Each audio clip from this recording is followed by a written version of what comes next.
Hey YouTube, this is EvanMagician34, and I have your long-awaited top 5 cards of Rise of Destiny. Coming in at number 5 is Machine Duplication.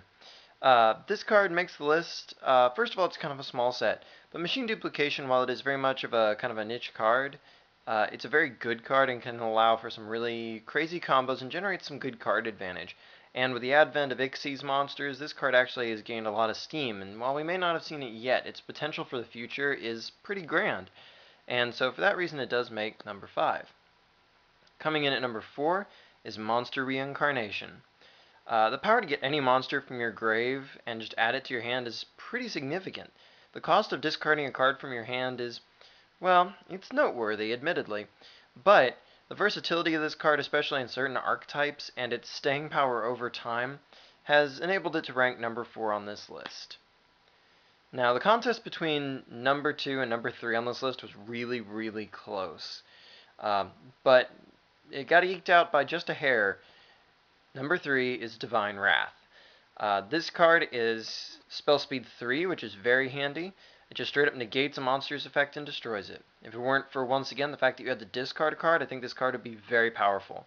The only reason this card doesn't see more play basically is because there are lower cost trap alternatives that in many ways can kind of trade with another card. On a one-for-one basis, it's a little more reliable, albeit when played correctly, this card can easily get you that one-for-one kind of trade, or really more like a two-for-two. Very potent, and the fact that it can hit monster effects anywhere they activate, grave, hand, field, even in the removed from play zone, or even in the deck. The versatility is always something worth note in this game. Edging it out at number 2 is Dacoity, the Battle-Chanted Locomotive. Yes, he can draw you more than one card if you use Dacoity, the Frightening card, but yeah, that's not really worthy of consideration in the whole scheme of Yu-Gi-Oh! That's never really been done in any serious context. Basically, he's just a set. He gets flipped, or if you're lucky enough that you get to flip summon him, you draw the card and float him. He's the biggest flip draw card there is, and it doesn't hurt that he's dark, and now he has interactions with, say, Black Salvo and whatnot. Very versatile. His self-replacement is quite handy, and the mark he's left on this game, historically, especially in slower format times, has enabled him to take number 2. And if you hadn't already guessed it, number 1 card in Rise of Destiny is the Sylas, the Firestorm Monarch. Pound for pound, probably the best and most reliable card in the set. He's made the biggest impact on the game, which is part of how I judge rank in these. He pays for himself, just like most of the Monarchs. You pay the 1 card to tribute summon him, but then your opponent loses a card. And he can even do a little burn damage for you. And the fact that he's a 2400 beat stick, well, like most of the Monarchs, makes him pay off.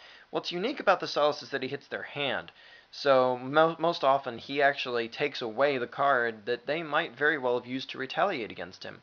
It makes coming back against the Sylas much harder.